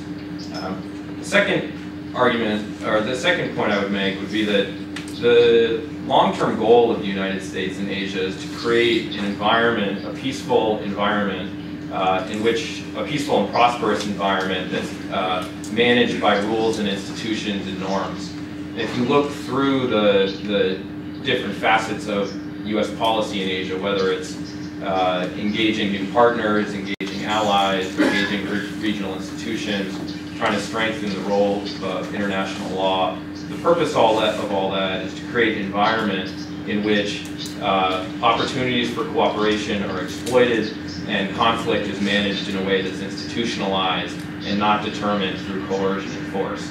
So I think it's absolutely the goal of the United States. Whether all actors in the region are interested in that kind of environment, I think is a question to be answered in the future. But the intention of the United States is not conflict. The intention of the United States is a regularized, peaceful, and prosperous region. If I could just add to that, I don't think the Cold War analogy applies here, in all honesty. Not only because, given my age, I don't really even remember the Soviet Union, the threat. I don't think about the Soviet Union when I think about China, but more importantly because when I talk about tensions in the relationship, I go over to Beijing and talk to my friends in the party about this. We sit down, we have honest talks about the fact that the relationship between the United States and China has gotten worse in the past few years. Something neither of us want to see. But it's complicated. And so I think you have an interactive component. China's not trying to export revolution, but either. So in many cases, we are talking about potential for conflict. But the relationship, not only because there's so many cooperative elements in which we are trying to engage, even at the people level, and the fact that I can get on a plane to Beijing myself, it makes it a very different environment than it was then.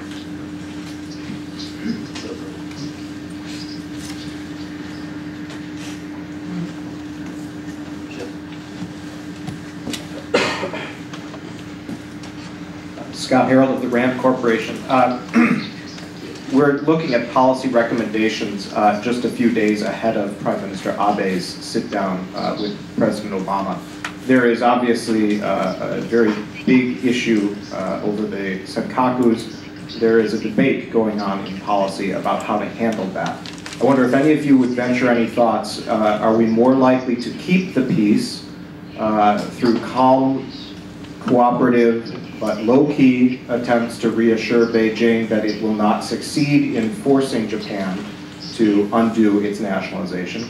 Or would you be advising President Obama that something more firm needs to be done, such as supporting Japan through a policy statement of some sort, or encouraging Japan to put forces on the islands so as to deter any provocation by China?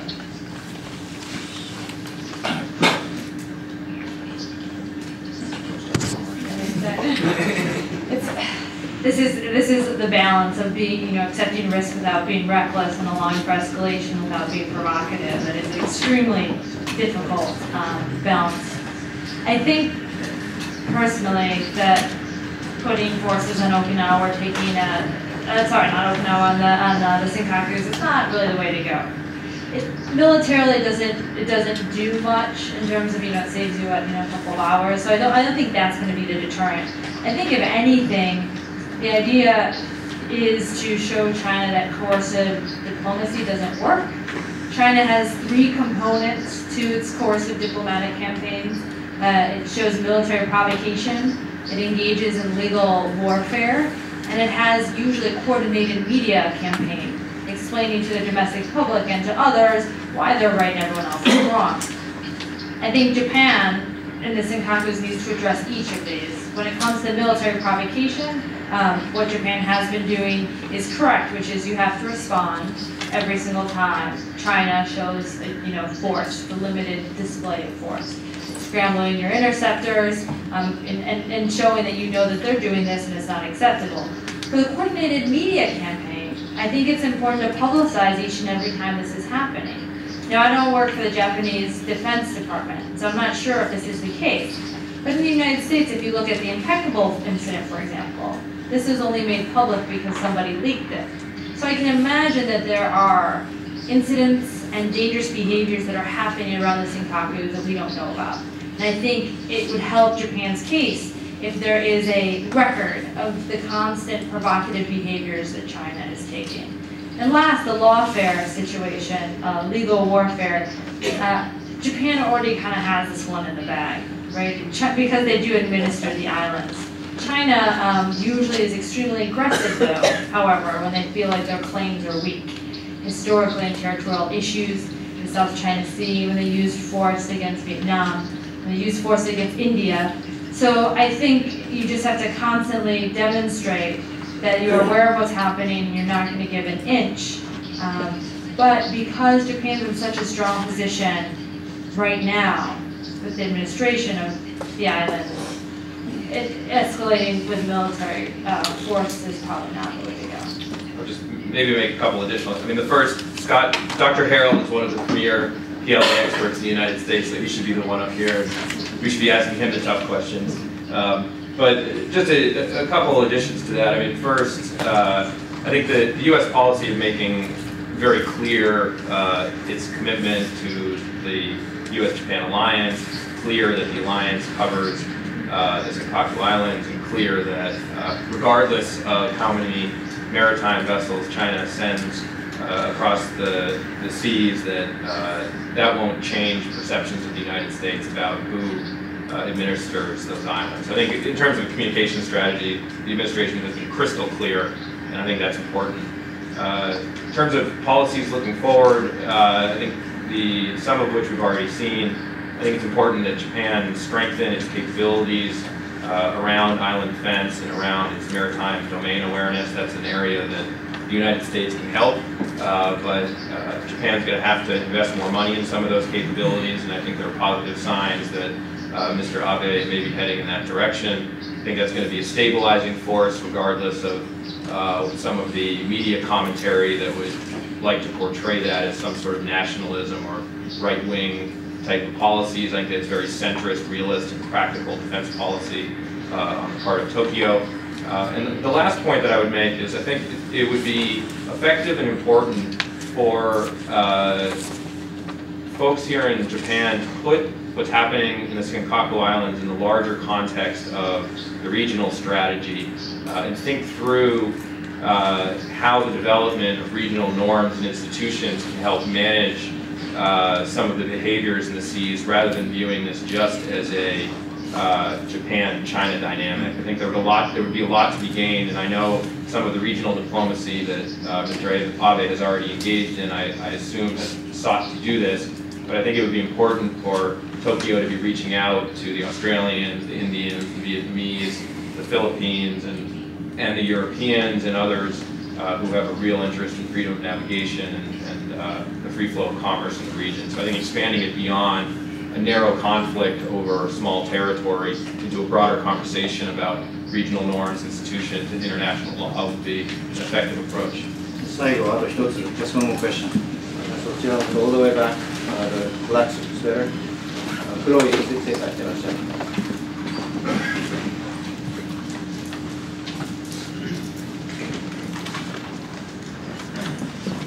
質問があります。今日いろんな戦略的な話を聞かせていただいたんですけど、私今の米中関係見てましたら、いろんな意味で日中、日米以上にですね、いろんなパイプがあるということで、どうもアメリカの方は錯覚してるんじゃないかと思うんですよ。だから私はあなた方にお聞きしたいのは、ホットラインというのはですね、今本当に構築できてるのかどうか。そのあたりははっきり聞かせていただきたいところです。米中に対して、米中間のホットラインです。2001年の時は、4月の、米軍機と中国軍機の離着の時はですね、1ヶ月半かけて、5月23日の段階で、やっとその江沢民とブッシュの間でホットラインができましたけど、現状、今の状況を見たら、非常に私はアメリカは中国に対してホットラインができてないんじゃないかと思います。そのあたりできればお聞かせいただきたいと思います。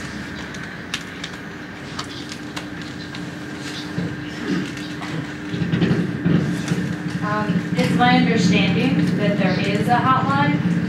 If you think of a physical, line that our president can call over to China, but your concern is still valid, and this is because the Chinese have a way during times of crises of not answering the phone when you call.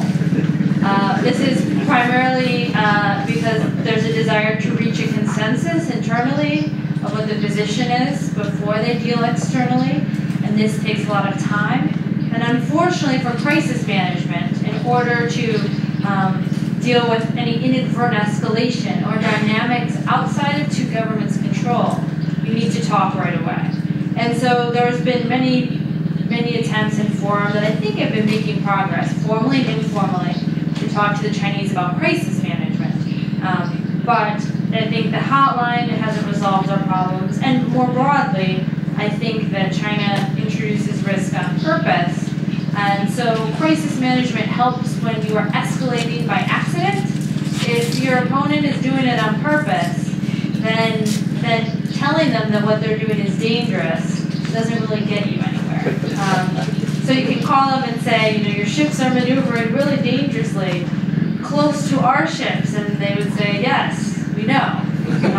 So crisis management is something that's very important, but that I think we still have a lot of work to do on. I would just add to that, I think also it's important that there's this, I think part of the motivation for this question is that there are some ideas about developing a hotline between Tokyo and Beijing in a time of crisis. I think what we've learned over the last couple years in U.S. China relations is that you can have a hotline or not, but there's no substitute for having a deeply institutionalized level of engagement to deal with crises. And what we've seen, whether it's in the South China Sea, the Chen Guangcheng dissident case is that when those incidents got very hot very quickly, it wasn't that we had a hotline between the United States and China that allowed us to manage some of these difficult issues. It was the fact that the embassy, the Chinese embassy and the ambassador in Washington is in contact with the State Department and the White House, often on a daily basis, meeting, talking on the phone.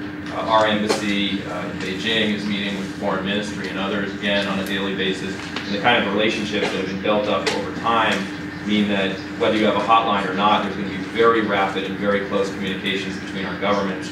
And both sides have talked about a maturity in the relationship and the ability to get through crises in the last couple of years that in the past, even as much as 5 or 10 years ago, could have spiraled into much deeper competition. So I think looking forward from the Japanese perspective and from the American perspective as well, the answer is not the easy fix of having a hotline, which will have problems for the reason Oriana mentioned, but actually putting in the hard work and taking the political risk of developing that kind of a political relationship that you can call on in real times of difficulty. 残念ながら時間となってしまいました。パネリストに拍手を。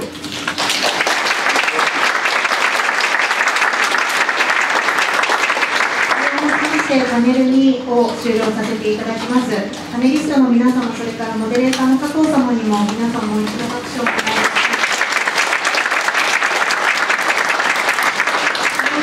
本日のディスカッションを終わらせていただきます。夕方から長時間にわたり本当にありがとうございました。